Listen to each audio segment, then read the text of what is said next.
السلام عليكم ورحمة الله وبركاته متتبعاتي الكريمات، كنتمنى تكونوا كلكم بخير وعلى خير وبصحة جيدة يا ربي. كما كتشوفوا هذه النتيجة ديال الجلابة اللي تبعتوا معايا، سلسلة جمع أطراف الجلابة بالرانضة.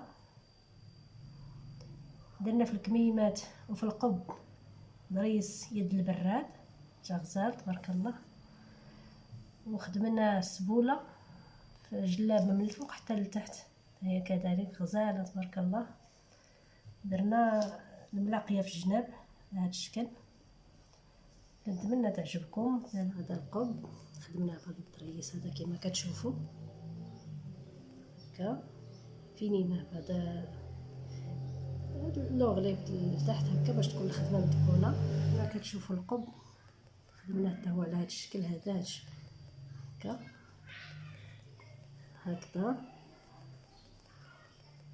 لوغلي عاوتاني لتحت ديال القب لداخل خدمه هكذا كتشوفوا.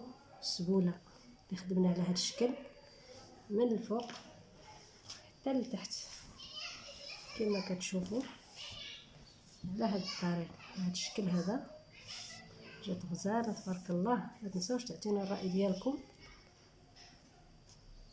الافتتاحات في الجناب درت فيهم هذا الضريس هذا ضريس ديال الزوج، وذلك فينيسيون كما كتشوفوا.